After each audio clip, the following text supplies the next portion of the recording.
So we've got a lot of delays in our schedule here.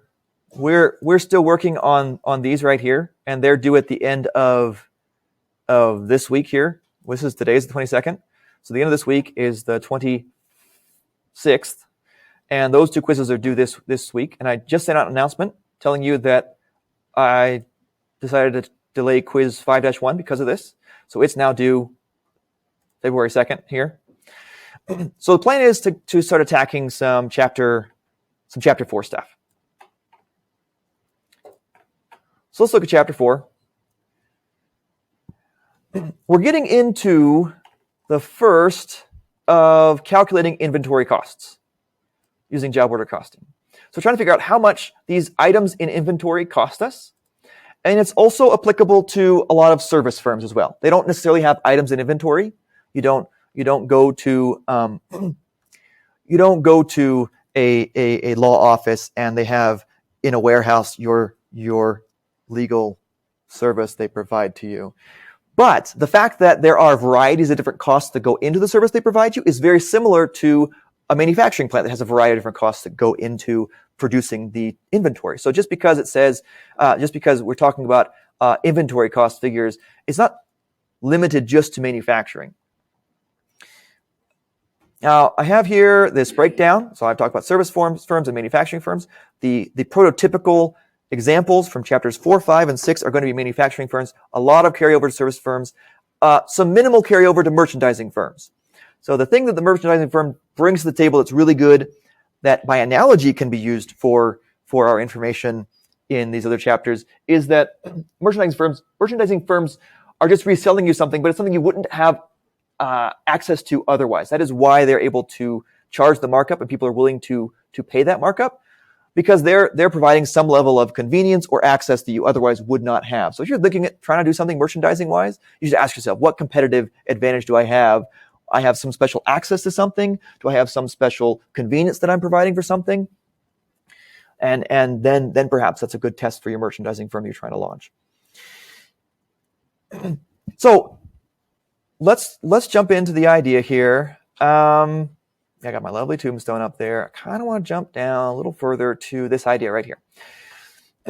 We're trying to figure out some responsibility for costs. Because if we go back up, no, I don't think it's on here. If we go back to chapter 1, which I'm not going to do, I'm just going to write it up on the board. We have pi equals revenue plus minus. Well, that's a good business. Revenue plus costs, it's a win-win. No, revenue minus costs. And if we're trying to maximize profit, which is pi because we're being fancy, then we have two different ways of analyzing things. And if we have a lot more control or some more control over costs, we might spend more of our time proportionally on costs. And what that means is we're trying to detect responsibility. We're trying to see what is that dot, what is driving that cost number. Where do these costs come from? Why are they here? So we have direct and indirect costs, and we have this term called cost object. You may or may not remember that term. Most textbooks use that term. I'm going to simply say, I think for most purposes, when we say cost object, we're just talking about individual product units. You can think of individual widgets going across the factory conveyor belt. That's the cost object that's of primary importance. And you can stack that up and say, well, product lines, like all the widgets of this kind that go across the conveyor belt. Now we've got a group of them, and we could analyze as the cost object, but that's still built up of the fundamental building block of those individual product units. So when I talk about it, I'm almost always going to talk about it as if cost object means individual product units. And a direct cost is a cost that can be traced directly to an individual product unit or to the cost object. But again, we're usually talking about individual product units when we say cost object. And an indirect cost means it can't be traced. Now that it can't, I omitted a word here that is implied. It could theoretically, you could trace every molecule of cost in the factory if you really, really wanted to. You could be there and be the water cooler Nazi and say, you had 8.2 ounces of water in that bottle. So I'm going to charge you an extra 0.2 ounces instead of the normal 8. You could technically track some of these costs, but it would be so costly to track them. It would offset any benefit you would get from the information that you get from tracking them. So they can't be feasibly, or they can't be traced without it being cost prohibitive. Cost in terms of too much money it would take, too much time it would take, too much disruption of the normal working of business, that kind of thing. All right, we can divide costs now into, so these two right here and these two right here are two different categories of term that mean the same thing, just in different contexts. So what I'm trying to say is here, the real distinction is between product and period costs. We're talking about traceability and responsibility. We have product costs, which we can trace them to a particular product line. We know that these costs come from us producing the product. All these words have nice connections here. If we're a manufacturing firm, what products do we produce? Manufactured products. So manufacturing costs are our product costs because we're a manufacturing firm, and so those are the firms that we can trace to our products. Period costs can't be traced to a particular product line or to particular products. And so we're going to expense them in the period. That's why they get this name. They can also be called non-product costs. And when over in manufacturing land, we call them non-manufacturing costs. They're just period costs in a manufacturing firm. So this is the main distinction. But when we're in a manufacturing firm, you might hear these terms instead. All right, now we get to the diagram, which is great. We have two basic questions we're asking. One, can it be traced to product units? That's the main question. The main concept that we're talking about is product units. And if it can, it's the direct cost. We can track how many, we can track directly how many buns were used on these hamburgers and how many patties were used on these hamburgers. We can literally trace them, and it's cost feasible to trace them. No, we can't really track how many supervisor hours were spent on that hamburger. So no, we can't trace it to product units. Because the supervisor might have been in the back of the store, supervisor might have been in the front of the store, supervisor might have been overseeing this person working on the hamburger or that person working on the hamburger. We're not really tracking exactly where the supervisor is. So no, we can't trace, for example, the supervisor's salary to individual product units. So at the very least, supervisor salary is not going to be a direct cost. It's going to be an indirect cost, at least somewhere over here. Among indirect costs, we're going to say, let's ask a different question. Can it be traced to product lines? So we're in the business of something, of producing something. Can we trace this cost directly to, no, I don't want to use it directly. I don't want to confuse you. Can we trace this cost to the act of being in that business? So for example, we might have a manufacturing firm. We are it, or we're doing the accounting for it or something like that.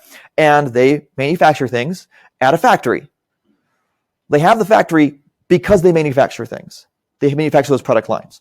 So the factory costs, like the factory lease, the utilities for the factory, those indeed are product costs because we only incur those because we're producing things at that factory, those product lines at that factory.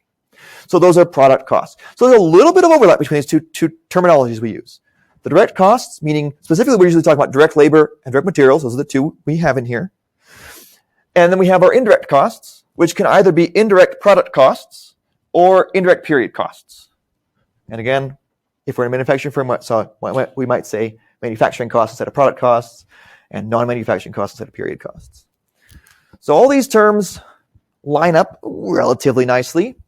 And the real key is this mushy middle right here, where there are costs that we know we've incurred because we are manufacturing this good or because we are producing this service or whatever it is.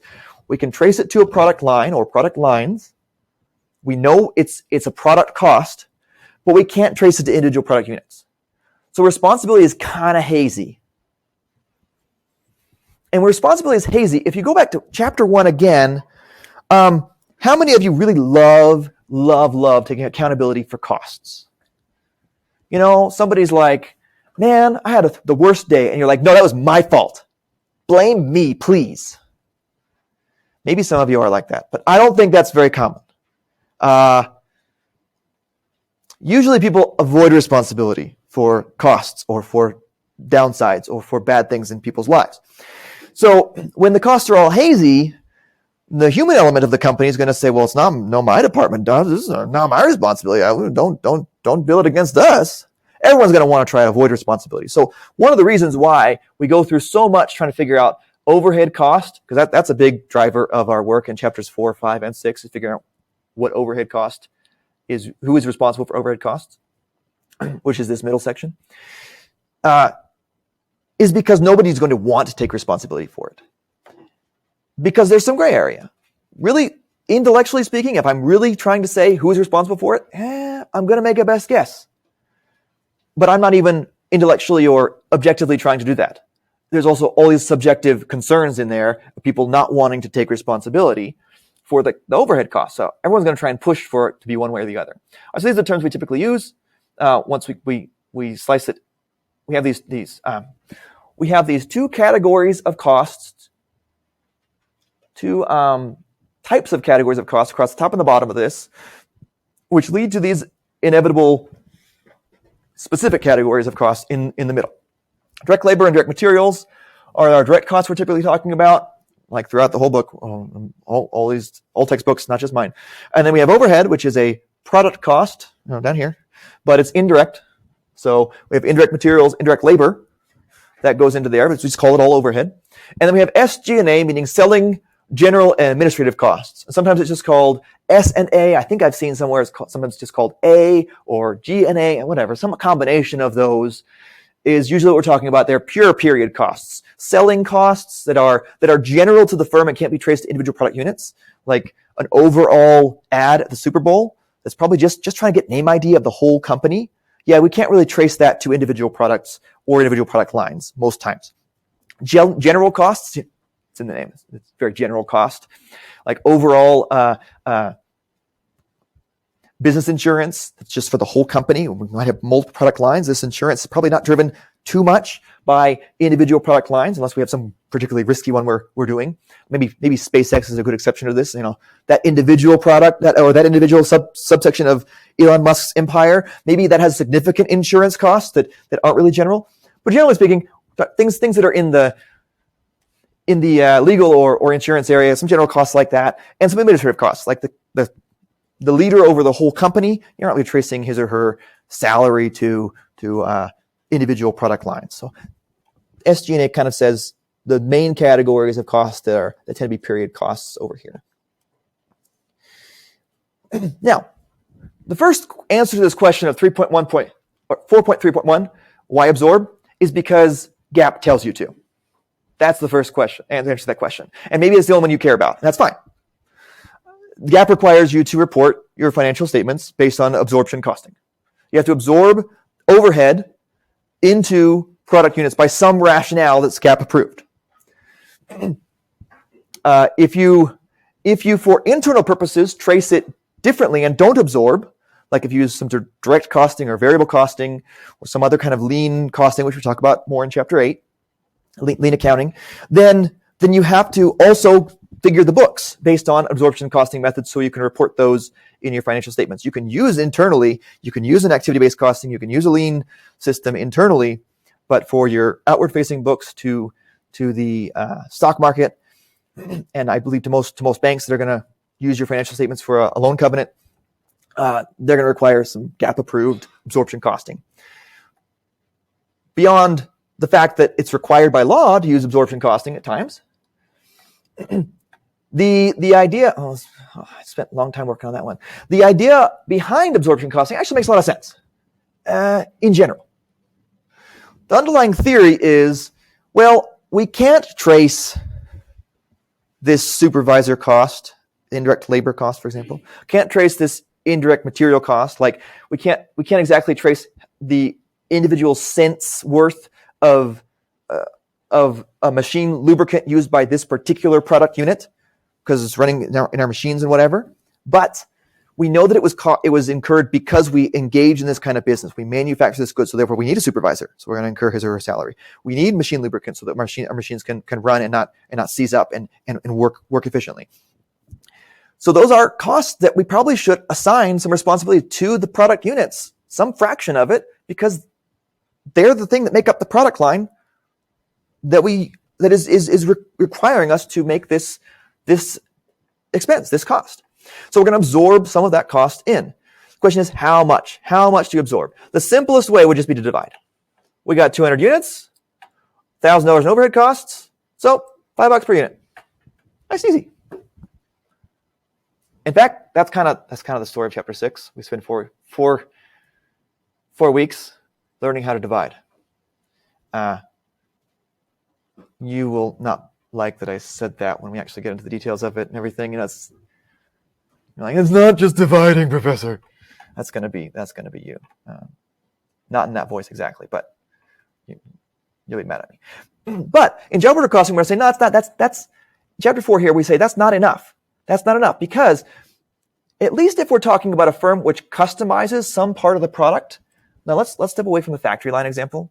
Factory, the machinist, the assembly line in a factory. The idea being that they have all these interchangeable parts and you're mass producing completely homogeneous products. They're all the same. That's not exactly a good example for when we're using job order costing.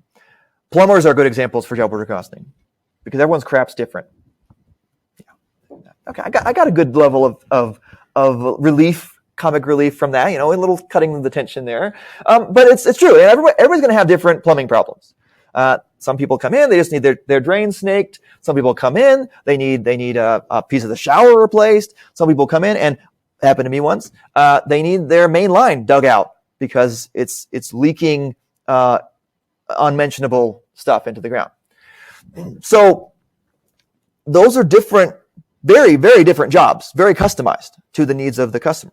So plumbers are a great example. I'm probably going to fall back on that. But you can do other things too. The key is it's customized to the job. And when you're talking about customizing the job, you wouldn't want to just divide. Well, this job where you have to jackhammer out the basement of somebody's house is going to get the same amount of overhead as this other job where you're just putting a little snake down the drain and pulling out hair. That doesn't make any sense. The jackhammer job is going to get way undercharged of overhead. It's probably responsible for way more overhead that's being charged. And the snake job is probably being charged way more overhead than it actually is responsible for. You're going to get numbers that will not help you make good decisions. And that's what we're looking for.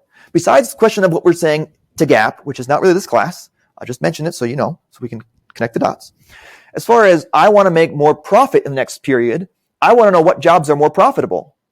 And if I have accurate numbers about how much each one cost, then I have more accurate understanding of how profitable each job was, and I know where to push my business. Hey, those snake, given that, if I just divided and I undercharged those jackhammer jobs, I'm going to think they are so stinking profitable because they are getting just this fraction of overhead, and I get to charge a bunch. Maybe they are really profitable, but I don't know that yet. I haven't really given it a fair accounting. So this is job order costing here. The idea is, sure, we answered no. We can't, for this overhead, we can't trace it to product units, but we can piggyback it onto a cost driver that we can trace to individual product units. That's the idea. That's job order costing in a nutshell. As a review, perhaps it's all review to you. That's okay. Yeah, I even use that. I forgot that I used that, but I even use that. That's the visual in my head. We're going to piggyback overhead on something that is a cost driver that we can trace to individual product units. These are very common ones. Direct labor hours, direct labor dollar cost, machine hours, miles driven. I think that exhausts the lists of examples I use in the problems. So there are others possible, but those are the prototypical ones that, that's good enough. Sometimes I just say cost driver. The cost driver, we incurred this number of units, the cost driver. That's okay. Point is, it's something that it has to be something we can trace individual product units. Otherwise, we're in the same bind. It doesn't help us at all. It has to be something that can help us get over that gap and say overhead, poof, it helps us trace some of that cost to individual product units. So we can kind of allocate, as if it were a direct cost, some of this overhead cost. All right. Now, some of you will love chapter 4 because you're like, there's like one equation in the whole chapter compared to chapter 3, where it was all formulas. You thought you were a baby again with all the formula. That was pretty bad. Sorry. No, that was low quality. Don't laugh at that. This is the formula for chapter 4. So PDOH rate is predetermined overhead rate. I use that term in part because I think it helps you get the answers right on the problems. What's the P stand for? pre. So it has to be determined beforehand, which is why we're using budgeted numbers. Budgeted overhead, budgeted cost driver. It says we have this amount of budgeted overhead, and we're budgeting to consume this amount of cost driver. So yeah, we're budgeting. Let's see. Good. I'll use an example right here. We're budgeting $5 million in overhead costs for next year, and we're budgeting 50,000 machine hours next year, which will give us a PDOH rate of $100 in overhead per machine hour, which is that 5 million over the 50,000 to give us the $100. Some of the problems will try to trick you on this specific point, and they will give you actual cost numbers and actual cost driver. Don't be confused. It's right there, the first letter in the name of PDOH rate, predetermined. The rate shouldn't be changing based on your actual overhead numbers. It can change next period when you update the budget because, we went way over or we went way under, whatever. It can change next period. But the idea is you don't want to have people gaming the system to switch out, move the rate of overhead allocation based on consumption of cost driver here or there or whatever. It's predetermined based on budgeted numbers so that during the period you don't end up with this, at least one of the reasons anyway, you don't end up with this gaming of the system. All right. Oh, sorry, I lied. One more very difficult equation here. The idea is this is the only place actual comes into the equation. Your overhead applied to a particular car or a particular job or whatever is that rate times the cost driver consumption of that job, of that car or whatever. So car 125 used 200 machine hours. Our PDOH rate is $100 per machine hour, $100 of overhead cost per machine hour. So those 200 machine hours means $20,000 in overhead costs are applied to it, are allocated to it, are absorbed to it, are charged to it. All four are great synonyms for this process. I typically use allocated, and I love the first three because they all start with A, allocated, applied, absorbed. But you can say charged too, like we're charging you this much overhead. It's kind of like when you go to the mechanic and they charge for shop supplies, kind of a general charge sometimes. Sometimes they trace it, but a lot of times we're talking about just general charge, some rate. Okay, so yeah, there we go. That's the basic idea. And so now, I've just trying to build it out. We know costs are driven by the cost of a particular. The cost of a particular product are driven by the direct materials we used to build the product, the direct labor used to put the product together, and these two, which together help us determine how much overhead that product unit is responsible for, our general PDOH rate and the actual cost driver consumed by that product. All right, great. Now, let's talk about T accounts. And some people aren't accounting majors in here. I promise this is not at the level of a lot of accounting work. I don't consider it a lot of accounting work. I'll promise that. Maybe you will. I don't know. I am an accounting person. So we have a variety of inventory accounts. We have raw materials. We have work in process. And we have finished goods. So inventory accounts are on the balance sheet. They're assets. Up with the debit. Just all a bunch of details here about this. And these are the three. These are kind of the process of manufacturing. And there's a degree to which this also applies to service firms. But again, they typically lose a little bit of definition. They don't quite have the work in process usually. But the general flow can still happen with a service firm, just not with a physical physical inventory that we're talking about. So we have raw materials in the warehouse. We're going to take those out of the warehouse and put them to the factory floor. Maybe start being a work in process. Then direct labor work starts to commence in the factory, on the factory floor, and that cost gets added to work in process. So now we've got our direct materials cost. So we've got our direct labor cost that came in. I'm going to act like it came out of nowhere. I know it comes from somewhere else. And then we're going to apply our overhead cost, which is what we're focusing on. So we'll work on that in a second.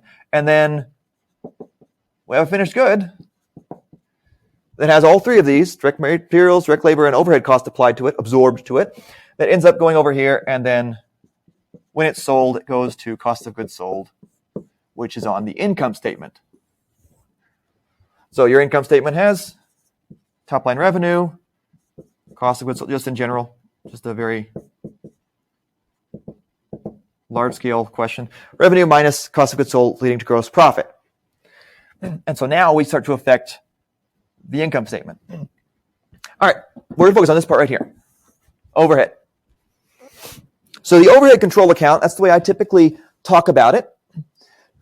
It can go by a few different names. It could just be called overhead.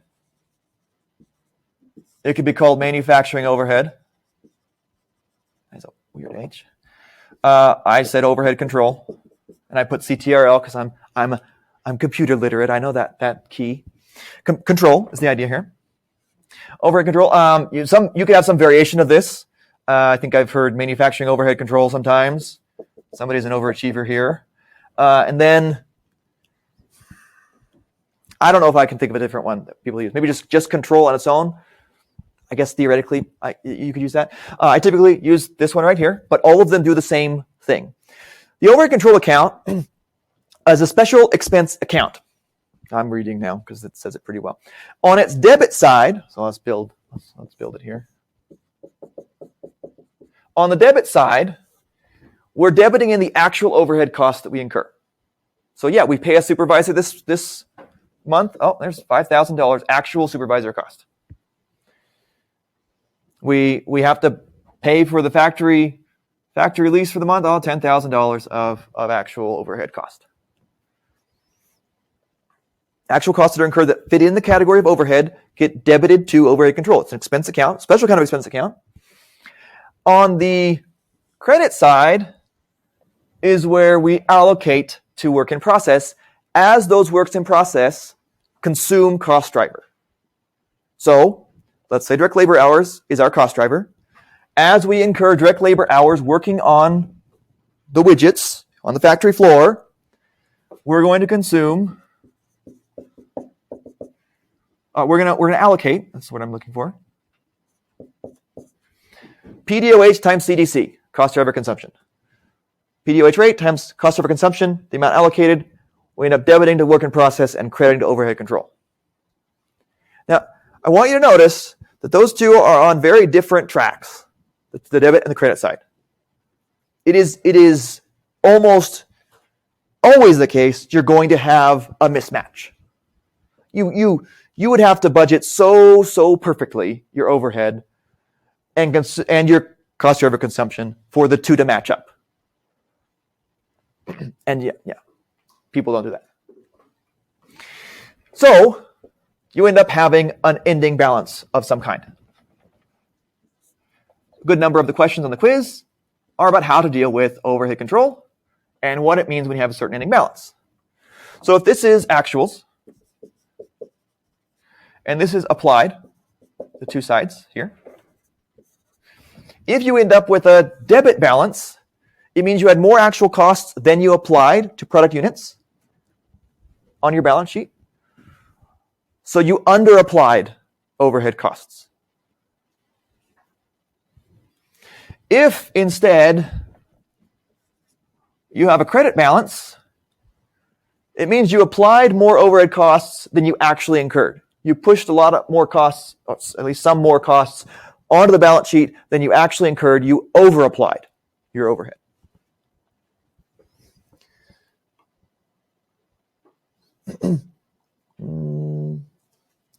And then, of course, did I make the joke here? Here we go. Yeah, there's the joke. At the beginning of every month, accounting departments in every nation do their part to save the world by closing out last month's income statement accounts. We don't know what would happen if we didn't do this. But income statement accounts have to be closed out and left with a zero balance, or the world will end. So, overhead control account is an expense account. Expense accounts are income statement accounts. Expenses are on the income statement. So it has to be closed out. All right, so I build up all the transactions that go on. We paid actual maintenance contractors, accounts payable, so that's an actual overhead cost. We debited 50,000 overhead control. We paid supervisor salary, 120,000. That's an actual cost. We're going to debit, so it's on the debit side of overhead control, 120,000.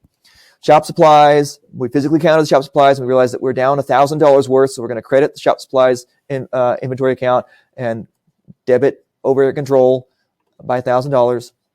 $70,000 debiting to overhead control, pay for the electricity and gas, utilities payable, $70,000. And we're getting credit every time we trace cost driver consumption. Oh, car number 125 used, whatever the example was up here, 200 machine hours. So we debit work in process by 20,000, credit overhead control 20,000. Now we're looking on the applied side, the allocated side. Car 205 used looks like just 10 machine hours, so we're debiting $1,000 of cost to work in process for car 205, crediting that same amount, $1,000 to overhead control, and so on and so forth. I won't read through the next numbers. We end up with this right here, a $1,000 over applied balance. Look at that. Oh man.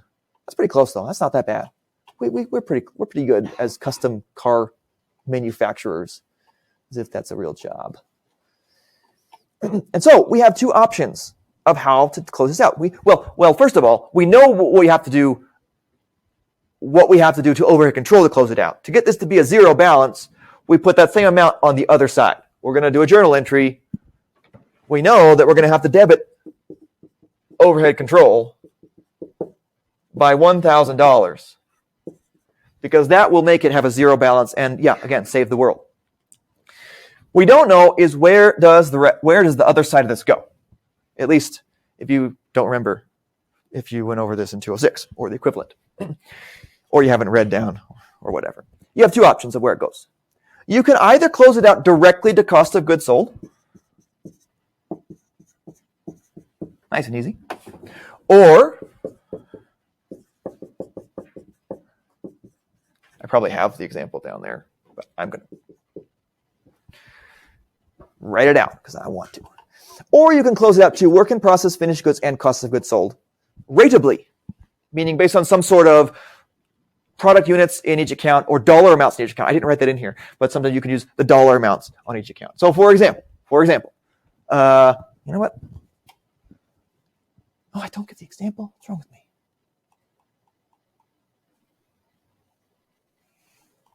Okay. So for example, we could use product units.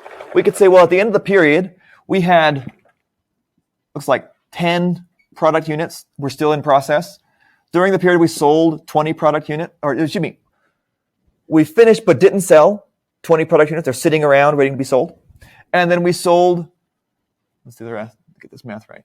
I want that to be 50. We sold 50. So we have 50 cars that we sold, custom cars that we sold, 20 that we finished, but haven't sold them yet, at least haven't completed the sale, and 10 that are still in process. So we can use those numbers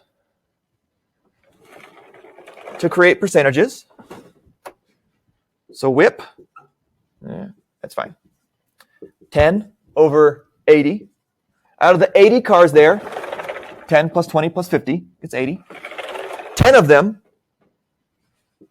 are in WIP. So we're going to do 10 out of 80, 1/8 of this 1,000, which is 125, goes to work in process. And you credit finished goods, 20 over 80, which is 1/4, or 250. And you credit the rest, or 50 over 80, to, which is 625, I think 5/8, to cost of goods sold. So you can do it ratably. And I've just put in, you don't have this, the actual journal entry doesn't have this necessarily there, but that's there to get you these numbers. You could also do it by, again, like I said, you could also say, well, WIP has an ending balance of $1,000, and it has $2,000, and this has $5,000. And so we're going to use those as our basis. And because I made it that way, that also is 1,000 over 8,000, 2,000 over 8,000, 5,000 over 8,000. It gives it the same numbers, but the same fractions, which will lead to the same numbers right here. But the idea is you would want to do that if it's a material amount. None of the quiz questions tell you to make a judgment about whether it's a material amount. In practice, you're going to have to make the decision. Is it going to make a difference for our decision making if we close it all out to cost of goods sold? Which means that so let's think about the logic of this. We over-applied $1,000 worth of costs in this example. Which means this is, as we worked on these things, we valued them $1,000 too much, and maybe we had $1,000 more cost of goods sold than actually occurred. We've overdone it.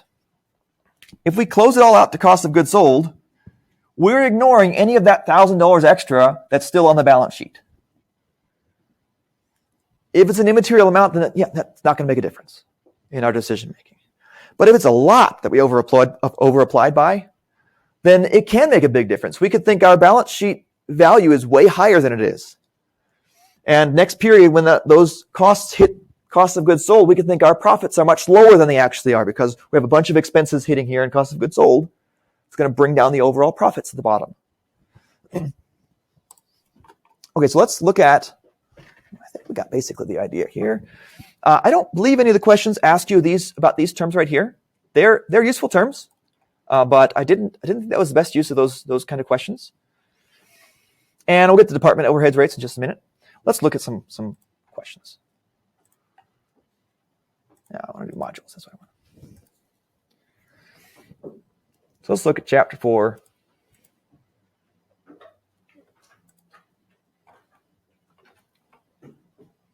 So this is the kind of question. Look, what's the overhead cost of the Rushdie job? So that also a hint of when you use this. This is job dash order costing. Usually you do it when you have a specific job. You could name it. This is the Rushdie job. This is the Kaczynski job or whatever. Or a specific order that's going to be significantly different. Like this is order, this is the Amazon order. No, that's not mistaken. This is the Amazon order. This is the order 425. This is a specific order that differentiates it from other orders. And that differentiation has meaning. That suggests that you're doing something different between orders, customizing. So that's a good instance of having job order costing be appropriate. All right, so this, for example, this question, let's not go through it just yet. Let's kind of take a survey of the quiz. It's asking for the overhead cost of the Rushdie job, and it gives you a bunch of information. Some of it might be red herrings because it's only asking for overhead cost, not the total Rushdie job cost, like the direct materials and the direct labor cost that goes into the job. It's just asking you for the overhead cost. And so it looks like if I had to do this right now, I'd try and get a PDOH out of this highlighted sentence right here and multiply it by the cost driver, which is direct labor hours, and the Rushdie job consumed 135 of those. So I'd probably go for that. And if I'm trying to get in my own head, I do suggest you do that with the people giving you tests. Like many of you are destined for a CPA exam, for example, so test taking skills are important. Or you're aiming for that, or you may be aiming for that in the future. You don't know yet that it's really good for you, but maybe in the future you will. Try to get in the head of the people making the test. Oh, that's the kind of question they would ask. Yeah, that makes sense. Looks like I see a 50 here. I wonder if that's the rate. And I'm tempting you to get that wrong answer. And then we have questions that are quite disparate in terms of the amount. I wonder if one of these adds in raw materials and it shouldn't, for example.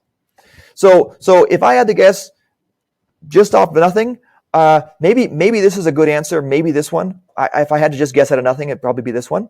I don't know for sure. We'll go back to that. This question right here, let's see, is asking you to figure out a predetermined overhead rate, PDOH. I spell it out here, but it's the same thing, PDOH rate. And I say, which one's not a potential predetermined overhead rate? Because here I'm trying to get you to figure out whether you're going to use the budgeted or the actual numbers. So they're deciding between 3 different potential cost drivers, and you have the information for budgeted and actual overhead and the budgeted and actual of these 3 different cost drivers.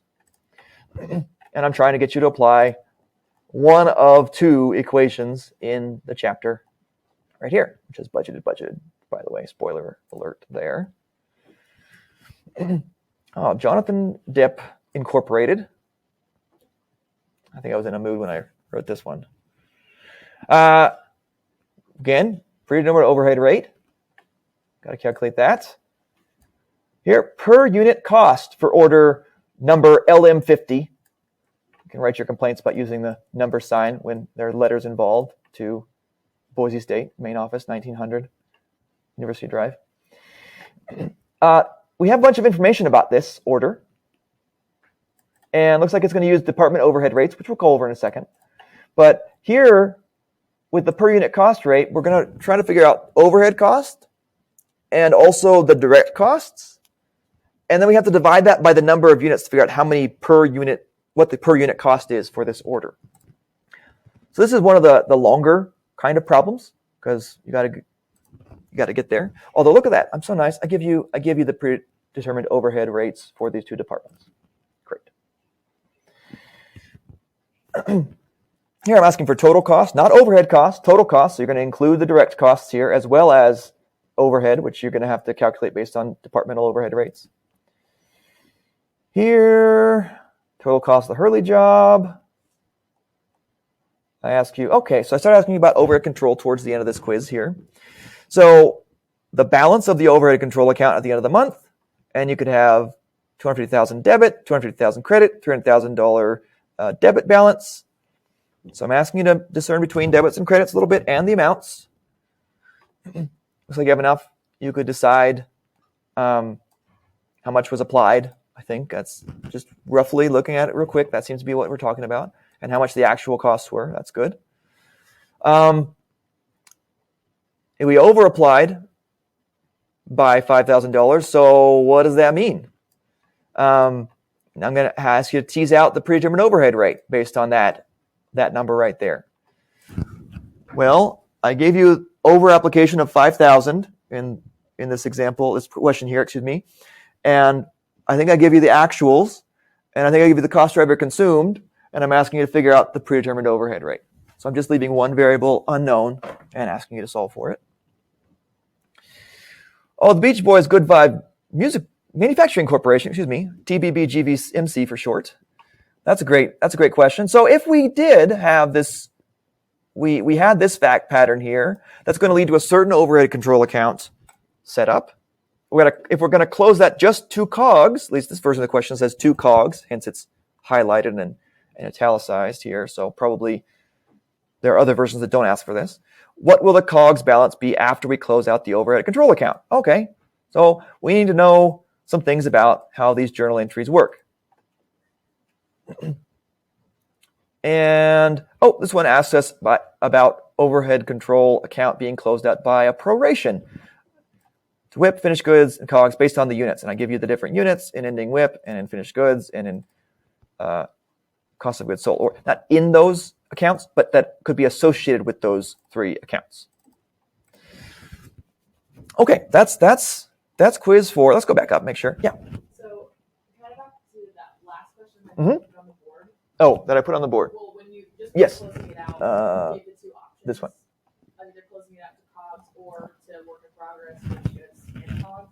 Mm-hmm. Is that like a temporary account thing that you would, like, once a month close it out to those three accounts? Is that how that would work? Generally speaking, I think so. It's like a temporary type account.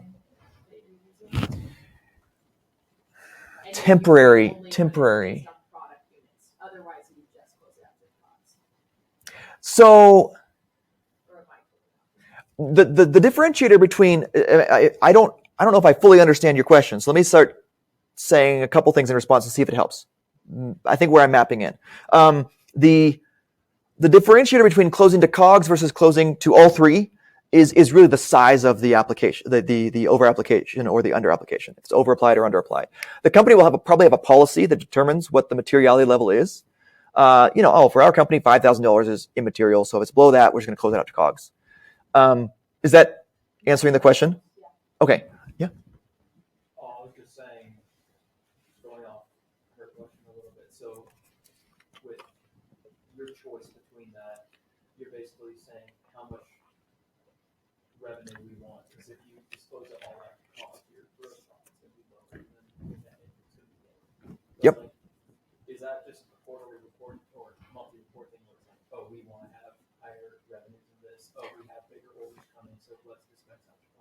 Whoa. Good, insightful. They would never talk about it like that. No. Could it be that way? Maybe. Because that sounds like earnings management to me. Like we're doing some window dressing, or we're fudging, not fudging, but we're making our accounting decisions based entirely on the desired number we want, rather than we have some rationale for it. This is why I think it would be in a policy. They say this is the test you do. This is the amount that has to be for it to be immaterial and therefore close out to COGS. Because then when the lawyers start coming and they say, when the shareholders sue the company and they say, we bought your company, we bought stock in your company because you expressed an income of this amount and actually your income was different, they can go back to the policy and say, no, we did according to a policy. We followed the policy as to whether to COGS or to all three, and it was a rational, reasonable policy, and then you can win your court case. So it does have that effect at the end. The intentionality, I don't think a company lasts too long if they do that too intentionally we're just going to keep switching back and forth based on whether we want to push the numbers up or down. But it does push the numbers up and down. That is true. Yeah. Does that answer the question decently enough? And that, again, I think the end answer is that's why most companies have a formal policy that's gone through legal and they've got it all set up so that should they get sued by somebody, that this is why we're doing it this way, and so on and so forth. They can explain why they went to COGS or why they went to all three. COGS or all three. I've done it this way the whole time, and then I switched. I don't know why. Yeah. Good question. Yeah. Okay. Well, I said we go back to the first question, so let's go back to that. Talk about department overhead real quick, and then open it up for chapter 3 question or 2. See what we can do. Departmental overhead rates. We'll do this question, then departmental overhead rates, and then chapter 3 stuff. All right. So looking at this question, we have. Again, we need the overhead cost of the Rusty job. I know from that I can ignore raw materials. Good. I'm just looking for overhead costs, not total costs, so I can ignore this raw materials. And I don't have to calculate $135 direct labor at 20.25 per hour. I don't care. The driver is direct labor hours, and Rusty job consumed 135. And I didn't listen to my own little reminder to set up the day's Google Sheet. So give me 10 seconds. Where do we find those Google Sheets? Here on Pages, 2024 videos and worksheets, they'll be here. So you go in here, and I have from the first day and then the second day, which was a week and a half later. I'm looking at I'm not sure who I'm looking at. Who asked the question there? Yeah, right here. So I'll create one in that folder in a second. They redesigned my Boise State, and good for them. It makes it hard to find some things sometimes. All right. This folder. In-class worksheets. All right. Let's see how quickly it shows up. Just testing Google here. This is the 22nd of January, 2024. There it is. Okay. I'll bring it over. There we are. All right. So no, that's the wrong one. We are on this one, and we have a problem. Pull this over here, and this over here, and right there. All right, so this is Jolly Company, Rusty job. And I tried to get things capitalized and screwed up. All right, so I know that we consumed 135. I know that we need numlock. We consumed 135 consumption, or CDC. I sometimes abbreviate it. That's direct labor consumption for the Rusty job. And scroll a little down. Oh, I forgot. No, this is. I usually have it the other way, don't I? For the video. All right. And we budgeted these two right here. So I'm going to use those two. We have budgeted overhead, and we have budgeted direct labor hours, which is cost driver.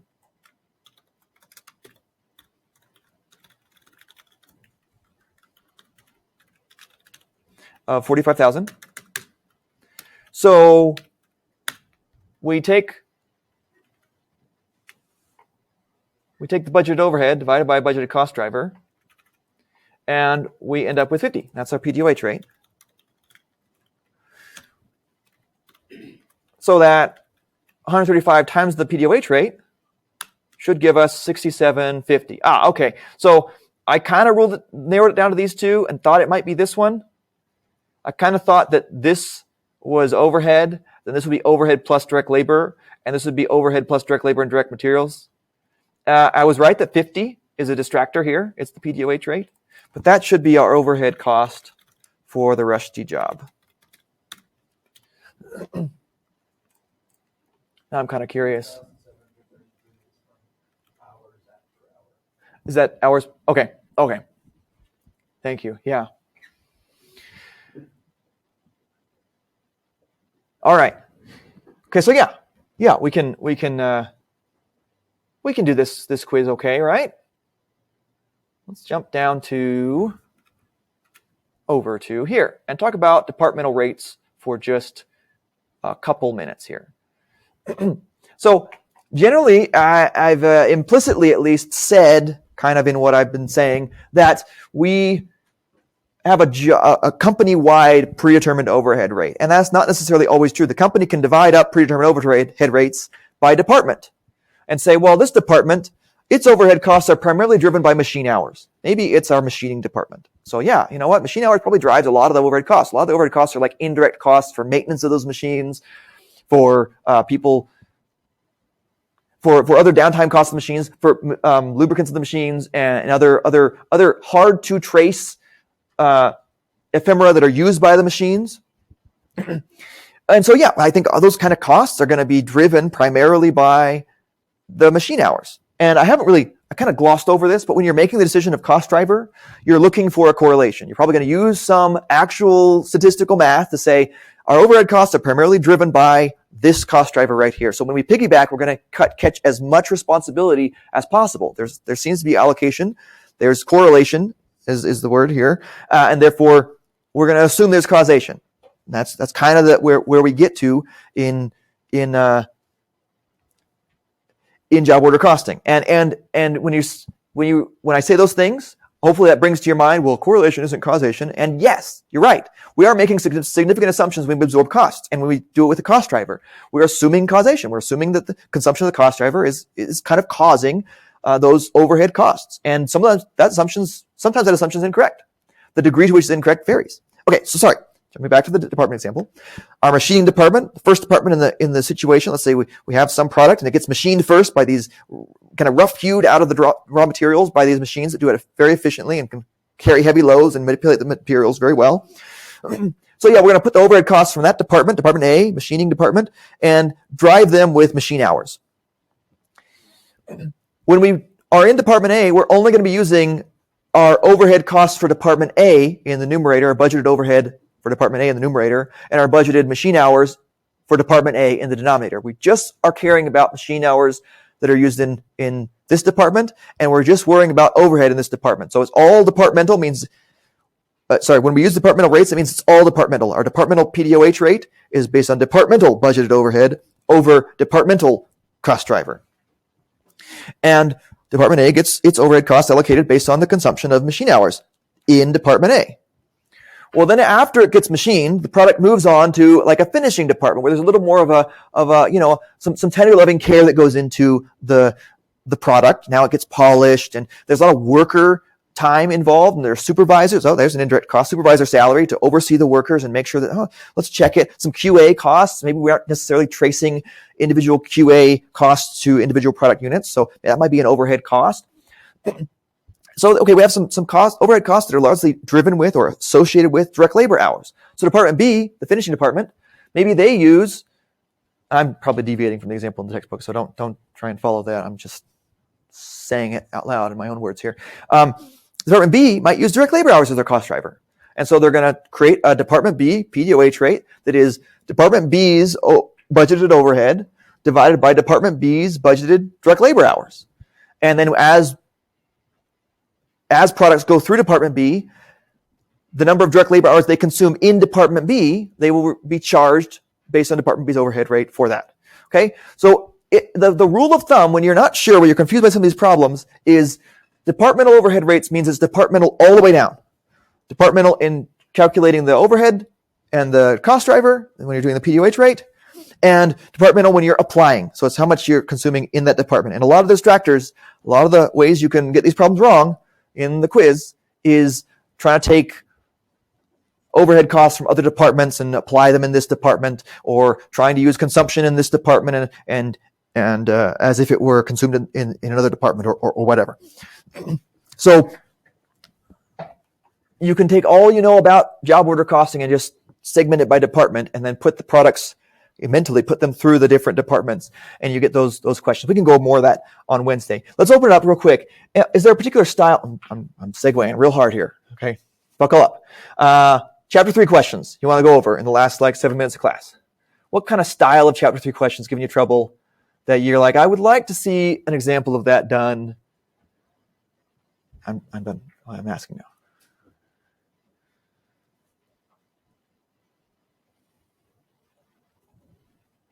Don't make me pick. I'm going to pick what I like. I don't think you like what I like.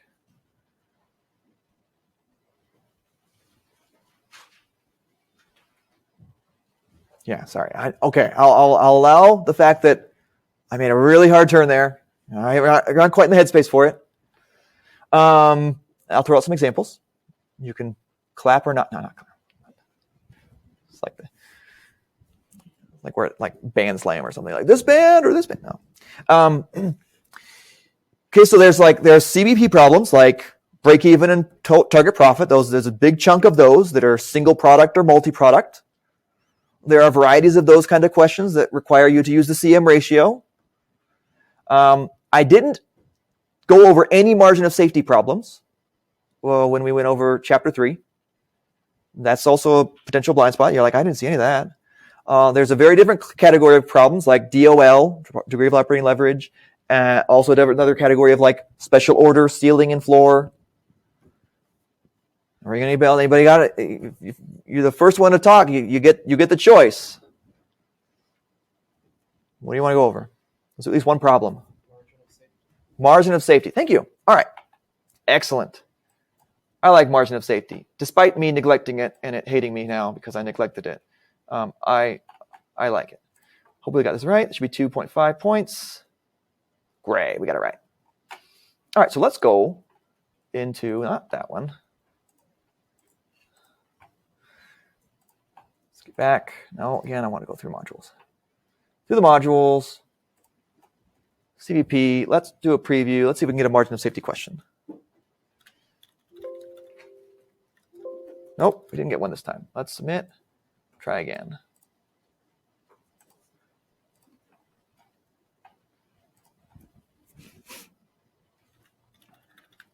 Okay. We have 6 matches for margin. Let's see, we got, because I have a bunch of answer choices.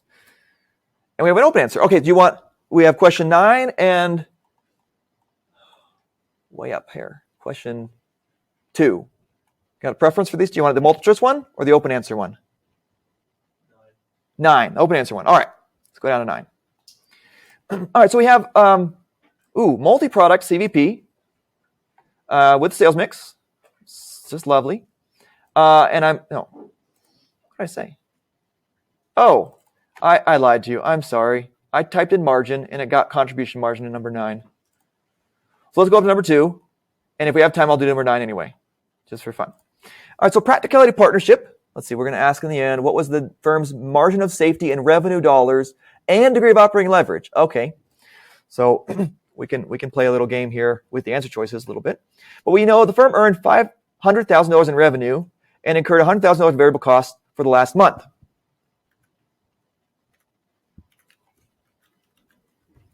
Okay, whoop. Now we're doing Chapter 3 throwback. Margin of safety. So we have 500,000 revenue, 100,000 variable cost, and that means we have total contribution margin of $400,000. The firm had $250,000 in fixed costs. So what so what we need to do is we need to figure out its break-even point. So I'm going to calculate the CM ratio here first. And given that CM ratio, okay, I'm just going through the equations here. CM ratio, first of all, is contribution margin CM over revenue. So 0.8, which means 80 cents on every dollar of revenue come through as contribution. And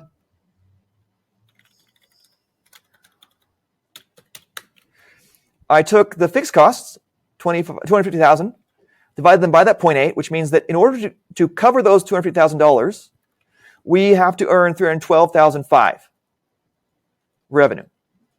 That's revenue at break even. Okay? So I know it's either A or C. They're not lettered or numbered, I know, but I'll just for simplicity, it's A or C. And I already know which one it is. It's C. Because can degree of operating leverage be less than 1? No, it can't. It has to be more than 1. Otherwise, you have negative fixed costs. Again, if you have a business with negative fixed costs, please let me invest. Great. So there really aren't that many margin of safety questions, but this is good. Is that looking good? Okay with that one? Okay, let's jump down to question 9. We'll do it slightly fast as we can. We'll try. Okay, we have P1, P2, P3.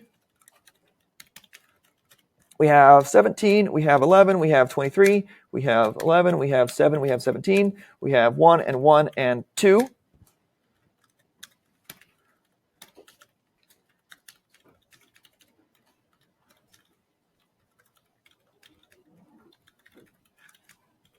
Oh, got me. Okay. I'll narrate what I'm doing in a second here. Oh, that's it. I think that's it. Great. Okay, so we have our revenue. If I copied it over right, 17, 11, and 13, sales price per unit. Our variable cost per unit, 11, 7, and 17. We have, that means our unit CM is the difference, 6, 4, and 6. We sell them in the mix of 1, 1, 2. And so our composite unit CM has $6 contributed to it by product 1, $4 contributed by product 2, and $12 contributed by product 3, which is simply the unit CM times the number of units in the bundle. And $22 is then the total composite unit contribution margin. So that should be what we're asking. It says what is the firm's composite unit CM? And I say this right here. Okay, 30 seconds. You can also do this problem using fractional units. So I could say, well, 1 out of 4, 1 over 4 here, 1/4 of my sales are product 1. So I take this $6 and times it by 0.25, and so on and so forth. I haven't taught that in class. It's not in the textbook, I don't think.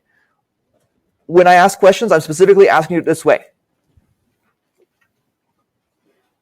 Don't do that way for the purpose of this class and these questions. At the end, it will get you the same answer. It's not a bad way. But for assessment purposes, I need you to do the whole units because I'm assessing sometimes can you get this intermediate unit right here, the composite units. All right, that's it. Thank you very much. Let's close the video.